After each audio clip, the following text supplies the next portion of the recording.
ఇప్పుడు ఏం చేస్తున్నావు? ముక్కలన్నీ రెడీ అయిపోయినాయి కదా?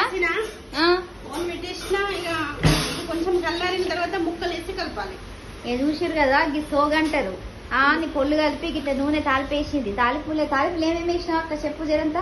ఆవాలు వేసిన, జీలకర్ర, మెంతిత్తులు, ఎల్లిగడ్డ, దంచిన ఎల్లిగడ్డ,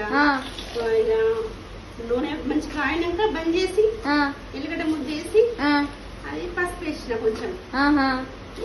అది కొంచెం చల్లారిన తర్వాత కలిపిన. చూసారు కదా అక్క ఎట్లా చెప్పిందో.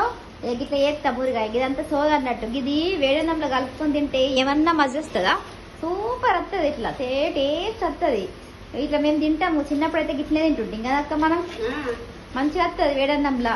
మీరు తిన్నారో లేదో కానీ మేమైతే గిట్లే తింటాం. వేడి అన్నంలో ముక్కలు కలపక ముందు జరంతా తీసుకొని మంచిగా నెయ్యి వేసుకోవాలి. జరంతా మంచిగా కారం రాకుండా వస్తుంది. అక్క ఏం చేస్తున్నావే నువ్వు? నువ్వుల పొడి నేనే పట్టన్నట. మళ్ళీ నా డ్యూటీ ఎక్కడ పోయి పడతా.